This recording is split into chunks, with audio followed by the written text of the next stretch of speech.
There's a big challenge in a lot of ethno-political conflicts. One side has their identity, and they want it recognized.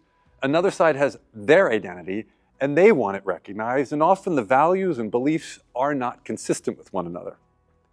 This seems intractable, truly intractable. This seems non-negotiable.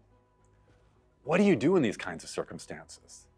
And this was an issue that has confounded me, puzzled me for years. And it has huge stakes as we see international actors struggling to come to agreement when identity is at the core of a lot of these conflicts. What do you do? And I realized over time and thinking and research that we have two different kinds of identity. One is what I call your core identity. And this, I have a little acronym for this, BRAVE. This is the beliefs that define you. The rituals, those things that you do, whether connected to religion, spirituality, or just getting that cup of coffee because that's who you are every morning.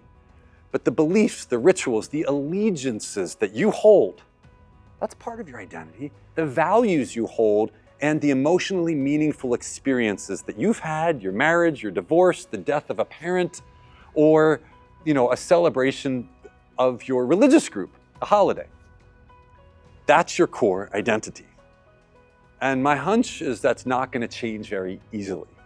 So you have your core identity, the other side has theirs. How do you negotiate? And then I realized there's another kind of identity, which I call relational identity. And these are the factors, the characteristics that define who you are in relation to the other side. And there are two variables here that I find is most compelling. Affiliation, what connects you with the other group, and autonomy. What's my freedom to do what I want to do in my relationship with you? And at an identity level, that's where I think people need to focus. I want to acknowledge your identity to the extent I can, and you mine, fine. But how are we going to do that? How are we going to build affiliation?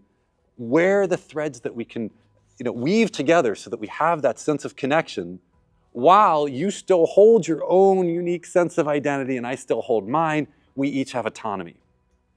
I think people get into big trouble here. Because I think there's some people who go, oh, the purpose of peacemaking is affiliation. It's just bringing people together. But then watch what happens. People come together. At some point they go, wait, you're forgetting about me and my group. I want my autonomy heard. And so they withdraw or they rebel. The other way around, you just focus on people's autonomies but not affiliation. Well, that's a battle. So I think the answer is, how do you build affiliation and how do you respect people's autonomies both to the extent possible? That's sort of the anatomy of the relational identity.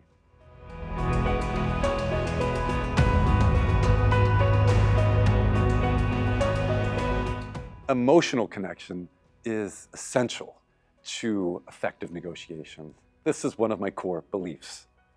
During COVID, people didn't have that opportunity to sit down in person, side by side together, and you could feel it. On Zoom, there's a little bit of distance between me and you.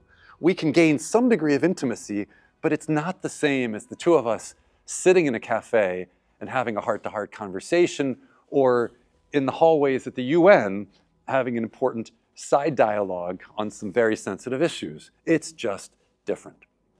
My standard advice, generally speaking, is if you are going to be negotiating an important issue, meet once.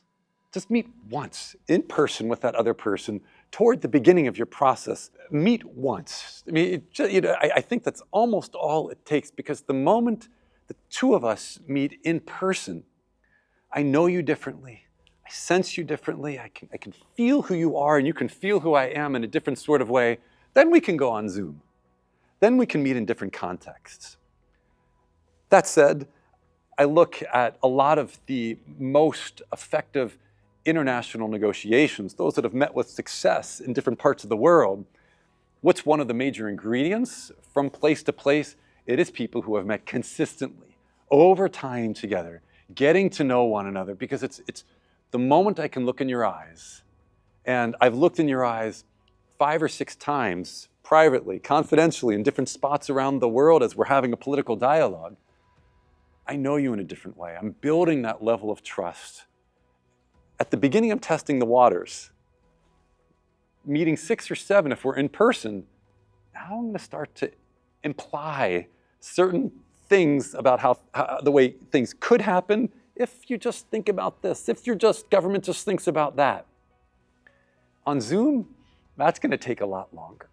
And I'm going to be scared that someone else is watching on Zoom. Sure, you can record me in person, but if we've built an authentic relationship in person, meeting 6 or 7, my shoulders are going to go down. I am going to feel more comfortable.